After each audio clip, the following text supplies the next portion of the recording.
Baik, saudara yang dikasihi Tuhan, selamat berjumpa kembali dalam mata kuliah pengembangan kurikulum. Pada pertemuan yang ke-6 ini, kita akan membahas secara spesifik tentang materi model pengembangan kurikulum. Nah, secara singkatnya, saudara yang Tuhan kasihi, para mahasiswa yang saya kasihi, yang dimaksud dengan model adalah berbicara tentang sebuah abstraksi yang terjadi di dunia nyata atau merupakan representasi dari sebuah peristiwa yang kompleks, ya, atau peristiwa yang terkait pada sebuah sistem dalam bentuk naratif, baik itu juga dalam bentuk matematik, ya, kemudian juga bisa digambarkan dalam bentuk grafis serta dengan berbagai-bagai lambang-lambang lainnya. Nah, pengembangan kurikulum adalah abstraksi yang digunakan untuk mengembangkan suatu kurikulum. Saudara yang dikasihi Tuhan, secara umum biasanya para praktisi pengembangan kurikulum mengenal paling tidak ada 7 model yang biasa yang dijadikan sebagai model dalam pengembangan kurikulum. Nah, di antara ketujuh model itu saya akan membicarakan beberapa model di antaranya. Yang pertama adalah model pengembangan kurikulum atau pengembangan kurikulum model Ralph-Taylor. Dalam model pengembangan kurikulum yang digagas oleh Ralph-Taylor ada 4 komponen yang perlu dicermati. Yang pertama adalah komponen untuk menentukan tujuan, dan yang kedua adalah komponen untuk menentukan pengalaman belajar, dan yang ketiga adalah komponen pengorganisasian pengalaman belajar, dan yang terakhir adalah komponen evaluasi. Nah, berikut ini adalah penjelasan setiap tahapan model pengembangan kurikulum sebagaimana yang digagas oleh Ralph-Taylor tersebut. Yang pertama, komponen menentukan tujuan pendidikan. Nah, saudara yang dikasihi Tuhan, tujuan pendidikan adalah merupakan arah atau sasaran yang harus dicapai dalam program pendidikan dan pembelajaran. Setidaknya ada 3 aspek yang harus dipertimbangkan sebagai sumber dalam penentuan tujuan pendidikan, yaitu yang pertama adalah adanya hakikat peserta didik, dan yang kedua adalah adanya kehidupan masyarakat masa kini, dan yang ketiga adalah pandangan para ahli bidang studi. Nah, selanjutnya difilter oleh nilai-nilai filosofis masyarakat dan nilai filosofis pendidikan serta psikologi belajar. Kemudian ada 5 faktor yang menjadi arah penentuan tujuan pendidikan, yaitu diantaranya adalah yang pertama, pengembangan kemampuan berpikir, membantu memperoleh informasi, pengembangan sikap kemasyarakatan, pengembangan minat peserta didik, dan pengembangan sikap sosial peserta didik. Kemudian dalam komponen yang kedua yang digagas oleh Ralph-Taylor dalam pengembangan kurikulum adalah menentukan proses pembelajaran. Jadi tadi dikatakan menentukan tujuan pendidikan, yang langkah kedua, komponen kedua adalah menentukan proses pembelajaran. Dalam penentuan proses pembelajaran, salah satu aspek yang harus diperhatikan dalam penentuan proses pembelajaran adalah adanya persepsi dan latar belakang kemampuan peserta didik. Jadi sebaiknya perancang kurikulum harus mampu memotret kondisi awal daripada peserta didik sehingga nanti dapat digagas bagaimana pembelajaran dalam prosesnya akan berlangsung. Artinya, pengalaman yang sudah diperoleh peserta didik haruslah menjadi bahan pertimbangan dalam menentukan proses pembelajaran selanjutnya. Kemudian, langkah ataupun tahap model pengembangan kurikulum menurut Tyler selain dilaksanakan melalui penentuan tujuan pendidikan dan penentuan proses pembelajaran, yang ketiga adalah menentukan proses pengalaman belajar. Dalam hal ini, pengalaman belajar harus mencakup tahapan-tahapan belajar dan isi serta materi pembelajaran. Pengalaman harus diorganisasikan sedemikian rupa sehingga dapat memudahkan dalam mencapai tujuan pembelajaran yang sudah dirancang di awal. Selanjutnya, setelah menentukan proses pengalaman belajar, maka kemudian tahapan model pengembangan yang keempat adalah menentukan evaluasi pembelajaran. Dalam hal ini, jenis penilaian yang digunakan haruslah disesuaikan dengan jenis dan sifat dari tujuan pendidikan yang telah digagas oleh sekolah atau tujuan pembelajaran yang telah digagas oleh guru bidang studi atau guru mata pelajaran. Juga harus disesuaikan juga dengan materi pembelajaran dan proses pembelajaran yang telah ditetapkan sebelumnya. Kemudian lebih lanjut kita melihat model pengembangan kurikulum sebagaimana yang digagas oleh Hilda Taba atau pengembangan kurikulum model Hilda Taba. Taba dalam hal ini ada mengemukakan 7 langkah dalam pengembangan kurikulum atau 7 komponen dalam pengembangan kurikulum atau 7 tahapan dalam pengembangan kurikulum. Yang pertama adalah kemampuan mendiagnosis kebutuhan peserta didik yang akan dididik. Yang kedua adalah melakukan perumusan tujuan pembelajaran. Yang ketiga adalah pemilihan materi. Dan keempat adalah pengorganisasian materi. Serta yang kelima adalah pemilihan pengalaman belajar. Selanjutnya adalah pengorganisasian pengalaman belajar. Dan yang ketujuh yang terakhir adalah penentuan evaluasi. Model Taba adalah merupakan modifikasi dari model Rapp-Tyler. Taba mempercayai bahwa guru merupakan faktor utama dalam usaha pengembangan kurikulum. Menurut Taba, guru harus penuh aktif dalam pengembangan kurikulum. Jadi pengembangan kurikulum yang dilakukan guru dan memposisikan guru sebagai inovator dalam pengembangan kurikulum adalah merupakan karakteristik dalam model pengembangan Hilda Taba. Adapun langkah-langkah pengembangan kurikulum yang dapat diuraikan dari 7 langkah atau 7 tahapan atau 7 komponen yang telah saya sebutkan di awal. Yang pertama adalah mengadakan unit-unit eksperimen bersama dengan guru-guru.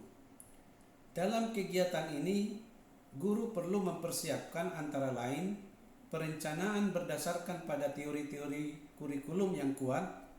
Eksperimen harus dilakukan di dalam kelas agar menghasilkan data empirik dan teruji di lapangan.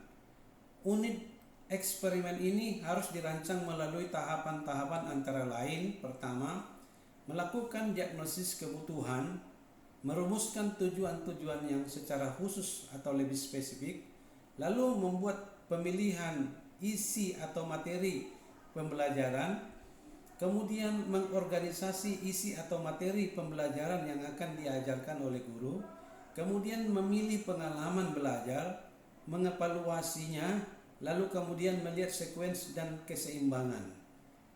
Nah, kemudian selanjutnya setelah selesai mengadakan unit-unit eksperimen bersama dengan guru, langkah yang ditempuh dalam pengembangan kurikulum menurut Taba adalah menguji unit eksperimennya.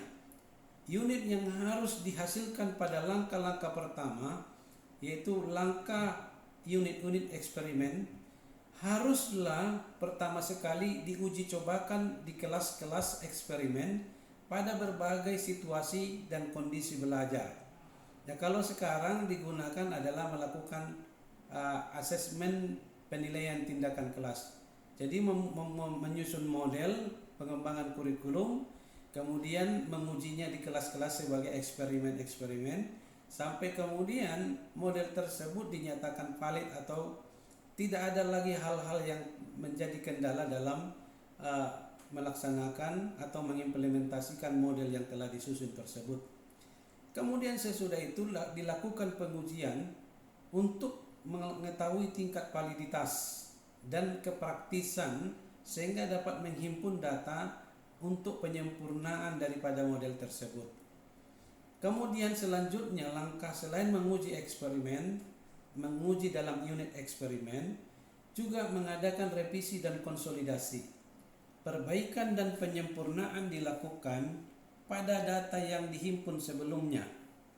Dilakukan juga konsolidasi, yaitu penarikan kesimpulan pada hal-hal yang bersifat umum dan konsisten teori yang digunakan.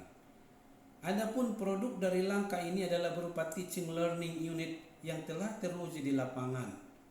Selanjutnya langkah yang kelima adalah melakukan pengembangan keseluruhan kerangka kurikulum atau yang dikenal dengan istilah developing a framework. Nah, apabila kegiatan penyempurnaan dan konsolidasi telah diperoleh sifatnya yang lebih menyeluruh atau berlaku secara lebih luas, hal itu harus dikaji oleh para ahli kurikulum. Jadi, apa yang telah dirancang, apa yang telah diuji melalui penelitian tindakan kelas harus juga dikaji ulang kembali oleh ahli kurikulum. Ada beberapa pertanyaan yang perlu dijawab dalam hal ini. Yang pertama adalah, apakah lingkup isi telah memadai? Yang kedua, apakah isi telah tersusun secara logis? Yang ketiga, apakah pembelajaran telah memberikan peluang terhadap pengembangan intelektual, keterampilan dan sikap? Dan yang keempat adalah, apakah konsep dasar sudah terakomodasi? Selanjutnya, setelah melewati langkah pengembangan keseluruhan kerangka kurikulum atau developing a framework-nya, maka dilakukan langkah yang keenam, yaitu implementasi dan diseminasi. Penerapan dan penyebarluasan program kedaerahan dan sekolah-sekolah, dan dilakukan pendataan tentang kesulitan serta permasalahan yang dihadapi guru-guru di lapangan pada saat akan mengimplementasi kurikulum yang telah didesain atau yang dikembangkan tersebut. Nah, oleh karena itu perlu diperhatikan tentang persiapan di lapangan yang berkaitan dengan aspek-aspek daripada penerapan kurikulum ini. Jangan sampai pada tahap pengimplementasian masih ditemukan kendala-kendala. Jadi tahap implementasi dan diseminasi ini adalah dalam rangka untuk meminimalisir segala kendala-kendala atau meniadakan kendala dalam pengimplementasian pengembangan kurikulum, sehingga kurikulum itu sendiri yang telah didesain tersebut dan yang telah dikembangkan tersebut sampai pada tahap pencapaian tujuan sebagaimana yang telah dirancang di awal. Nah, setelah selesai melakukan implementasi dan diseminasi, barulah kemudian kurikulum tersebut dapat digunakan atau dikatakan siap diterapkan atau siap diaplikasikan atau siap diajarkan di kelas. Kemudian selanjutnya model pengembangan kurikulum selain yang digagas oleh Ralph Tyler dan Hilda Taba, juga selanjutnya ada model Oliva. Model Oliva memberikan beberapa komponen atau aspek yang patut diperhatikan dalam pengembangan kurikulum oleh pengembang kurikulum itu sendiri. Adapun komponen atau langkah yang harus ditempuh dalam pengembangan kurikulum model OLIPA diantaranya adalah membuat rumusan filsafat, kemudian membuat rumusan tujuan umum, kemudian membuat rumusan tujuan khusus, kemudian membuat rumusan perencanaan, barulah sampai pada tahap pengimplementasian dan berakhir pada tahap evaluasi atau selanjutnya memulai kembali rumusan filsafat. Nah, menurut OLIPA, dalam pemikiran sebagaimana yang dikemukakan oleh Sri Rahayu Chandrawati dalam karyanya yang diterbitkan tahun 2009, dalam membuat rencana tentang pengembangan kurikulum terbagi menjadi 3 kriteria. Yang pertama adalah kriteria sederhana, kedua adalah kriteria komprehensif, dan yang ketiga adalah kriteria sistematik. Meskipun model OLIPA ini menggambarkan beberapa proses yang berasumsi pada model yang sederhana, komponen-komponen seperti yang tampak dalam desain model OLIPA adalah komponen yang pokok-pokoknya saja. Jadi kalau Anda melihat gambaran komponen model pengembangan yang digagas oleh OLIPA, itu tampak seperti komponen-komponen yang pokok-pokoknya saja terlihat. Karena dalam kenyataannya dalam pengembangan suatu kurikulum, menurut OLIPA setidaknya atau sekurang-kurangnya ada 12 komponen yang satu sama lain saling berkaitan. Kedua belas komponen itu tidak bisa lepas tapi saling berkaitan satu dengan yang lain.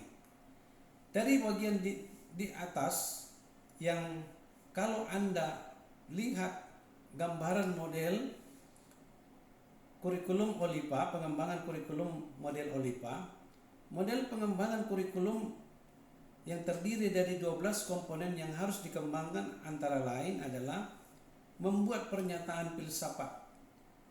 Pernyataan filsafat ini adalah tentang bagaimana kebutuhan atau menggambarkan kebutuhan peserta didik secara umum, lalu kemudian menggambarkan kebutuhan masyarakat secara umum dalam pelaksanaan penyelenggaraan pendidikan di sebuah sekolah atau di lembaga-lembaga pendidikan.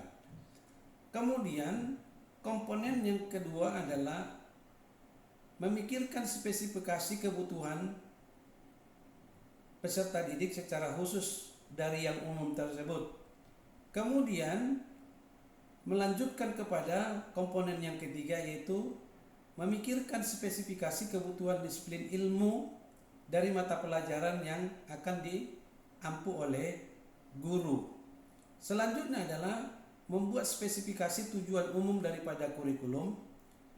Dan yang selanjutnya, komponen yang ketujuh adalah membuat organisasi dan implementasi daripada kurikulum, seperti halnya membuat spesifikasi tujuan umum pembelajaran, spesifikasi tujuan khusus daripada pembelajaran.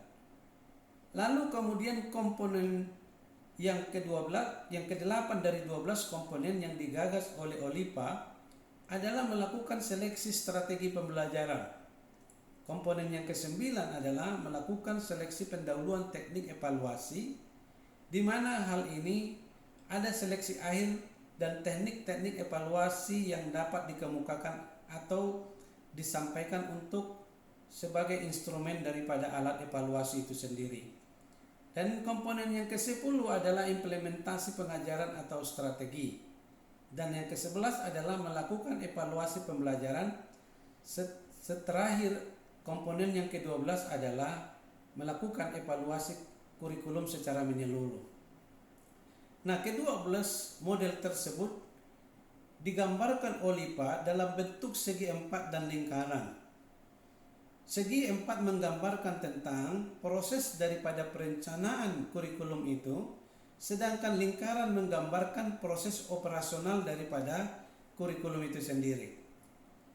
Nah, yang pertama, komponen pertama adalah perumusan filosofis, perumusan sasaran, perumusan misi serta visi lembaga pendidikan, yang semuanya bersumber dari analisis kebutuhan daripada peserta didik dan analisis kebutuhan masyarakat. Selanjutnya, komponen yang kedua adalah analisis kebutuhan masyarakat di mana sekolah itu berdiri atau berada, kebutuhan siswa dan urgensi dari disiplin ilmu yang harus diberikan oleh sekolah. Nah, sumber kurikulum berasal dari komponen yang pertama dan yang kedua ini. Komponen pertama haruslah berisi pernyataan-pernyataan yang bersifat umum dan sifatnya haruslah ideal, sedangkan komponen kedua mengarah pada tujuan yang lebih spesifik atau yang lebih khusus. Ketiga, komponen ketiga dan keempat berisi tujuan umum dan tujuan khusus kurikulum yang didasarkan kepada kebutuhan yang ada pada komponen 1 dan komponen 2 sebagaimana yang telah dijelaskan tadi. Lalu yang keempat, komponen kelima adalah bagaimana mengorganisasikan rancangan dan mengimplementasikan kurikulum yang telah dikembangkan tersebut. Kemudian kita lihat lagi lebih dalam pengembangan kurikulum model Wheeler. Adapun komponen daripada pengembangan kurikulum model Wheeler ini mengemukakan 5 komponen. Yang pertama, harus ada tujuan, kemudian harus membuat pemilihan pengalaman belajar, lalu kemudian pemilihan isi atau materi ajar, lalu pengorganisasian pengalaman, dan selanjutnya adalah melakukan tahap evaluasi. Wheeler dalam hal ini berpendapat bahwa pengembangan kurikulum terdiri dari 5 tahap, yaitu yang pertama adalah menentukan tujuan umum dan tujuan khusus. Nah, dalam hal ini tujuan umum dapat berupa tujuan yang bersifat normatif, yang mengandung tujuan filosofis atau yang disebut dengan istilah aim, atau tujuan pembelajaran yang bersifat praktis atau yang lebih dikenal dengan istilah goals. Sedangkan yang menjadi tujuan khusus yaitu tujuan yang bersifat spesifik dan observable atau objektif, yaitu suatu tujuan pembelajaran yang mudah diukur ketercapaiannya. Dalam penyusunan suatu kurikulum, menurut Wheeler, penentuan tujuan merupakan tahap awal yang harus dilakukan. Penentuan tujuan merupakan tahap awal yang harus dilakukan. Dalam penyusunan kurikulum, merumuskan tujuan merupakan hal yang harus dikerjakan karena tujuan merupakan arah atau sasaran daripada pendidikan. Tanpa ada tujuan, maka apa yang ingin dicapai akan menjadi tidak dapat terlaksana atau tidak dapat diraih. Tahap yang kedua, pengembangan kurikulum dari 5 tahapan yang digagas oleh Wheeler adalah menentukan pengalaman belajar yang mungkin dapat dilaksanakan oleh peserta didik untuk mencapai tujuan yang telah dirumuskan dalam langkah yang pertama tadi. Yang dimaksud dengan pengalaman belajar di sini adalah segala aktivitas peserta didik dalam berinteraksi dengan lingkungannya. Kemudian barulah menentukan pengalaman belajar merupakan hal yang penting untuk materi-materi yang sesuai dalam proses pembelajaran. Selanjutnya, tahap yang ketiga adalah menentukan isi dan materi pembelajaran sesuai dengan pengalaman belajar. Penentuan isi dan materi pembelajaran ini didasarkan atas pengalaman belajar yang dialami oleh peserta didik itu sendiri, atau pengalaman belajar yang dialami oleh peserta didik dijadikan menjadi acuan dalam penyusunan materi ajar. Langkah-langkah pengorganisasian merupakan hal yang sangat penting karena dengan pengorganisasian yang jelas akan memberikan arah bagi pelaksanaan proses pembelajaran sehingga menjadi pengalaman belajar bagi pelaksanaan proses pembelajaran sehingga menjadi pengalaman belajar yang menjadi nyata bagi peserta didik itu sendiri. Jadi tidak lagi bersifat abstrak tapi sudah masuk kepada sebuah kenyataan atau keadaan yang real yang dialami oleh peserta didik itu sendiri. Kemudian tahap yang keempat model Wheeler ini adalah mengorganisasi atau menyatukan pengalaman belajar dengan isi atau materi pelajaran. Setelah materi ajar disusun, maka dilakukan penyatuan antara pengalaman belajar dengan materi ajar yang telah disusun.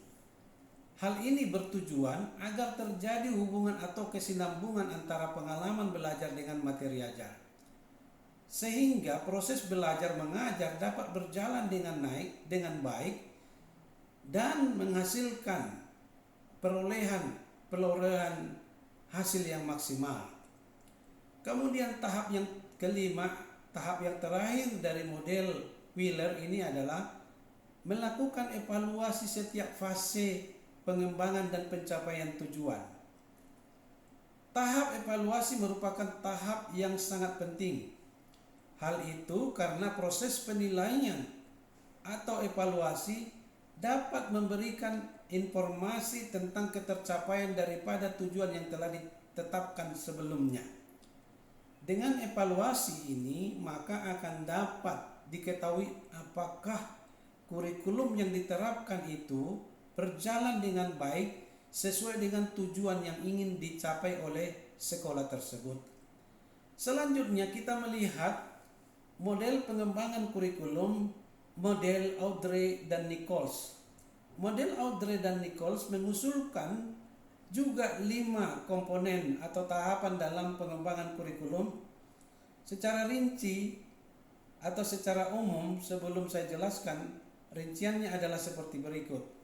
Yaitu pertama, melakukan analisis situasi, kemudian melakukan pemilihan tujuan, kemudian melakukan pemilihan isi atau materi ajar, lalu kemudian pemilihan metode pembelajaran, dan selanjutnya berakhir pada tahap evaluasi.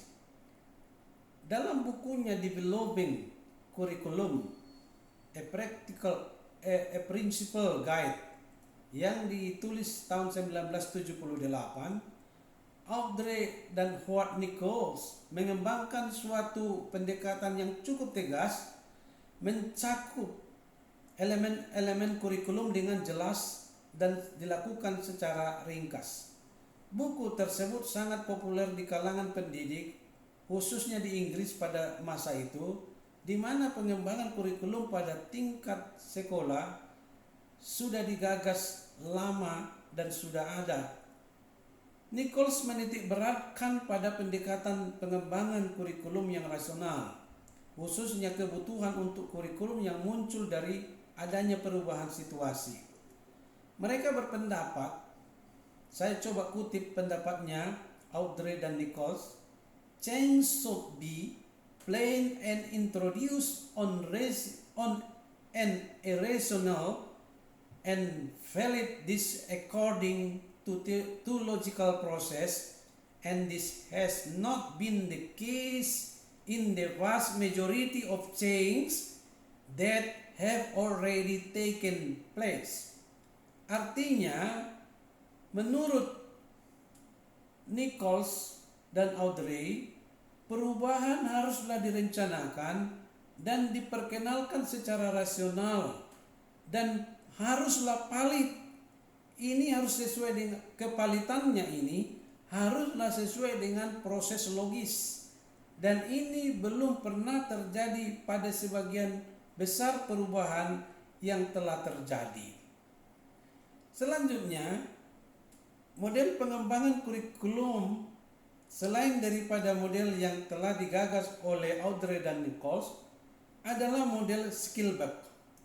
Model Skillberg ini tahapan-tahapannya antara lain melakukan analisis situasi, membuat perumusan tujuan, membuat pengembangan program, membuat interpretasi dan implementasi daripada kurikulum yang dikembangkan tersebut, lalu melakukan monitoring, membuat umpan balik dan rekonstruksi, dan selanjutnya kembali lagi kepada analisis situasi. Kemudian menurut Skillberg, model pengembangan kurikulum yang ia namakan model dynamic, sehingga dia sering disebut dynamic Skillberg, adalah model pengembangan kurikulum pada level sekolah atau school-based curriculum development. Skillberg menjelaskan model ini diperuntukkan untuk setiap guru yang ingin mengembangkan kurikulum yang sesuai dengan kebutuhan sekolah. Dalam hal ini, agar proses pengembangan berjalan dengan baik, maka setiap pengembangan termasuk guru perlu memahami 5 elemen pokok yang dimulai dari menganalisis sesuatu yang sampai pada melakukan penilaian. Jadi melakukan analisis sampai pada tahap penilaian. Skillberg menganjurkan model pengembangan kurikulum yang ia susun dapat dijadikan sebagai alternatif dalam pengembangan kurikulum tingkat sekolah. Menurut Skillberg, langkah-langkah pengembangan kurikulum itu antara lain: pertama, menganalisis situasi; kedua, memformulasikan tujuan; ketiga, menyusun program; keempat, melakukan interpretasi dan implementasi; dan yang kelima, melakukan monitoring, feedback, penilaian, dan rekonstruksi. Demikianlah model-model pengembangan kurikulum yang dapat kita dalami dan kita pelajari dan selanjutnya kita praktekkan. Saya berharap model-model ini dapat Anda telusuri lebih lanjut melalui membaca buku tentang pengembangan kurikulum, membrowsing di internet, mendiskusikan dengan teman, dan sehingga pada saat dimana kita berjumpa di dalam kelas melalui diskusi-diskusi selanjutnya, dapat kita kembangkan gagasan-gagasan untuk memperkaya pemahaman dan keahlian kita dalam pengembangan kurikulum ini. Kiranya sampai di sini materi kita kali ini. Tuhan Yesus memberkati kita. Tetap sehat. Tuhan penolong kita selanjutnya dan seutuhnya. Terpujilah nama Tuhan. Shalom. Selamat siang. Salam damai sejahtera bagi kita semua. Amin.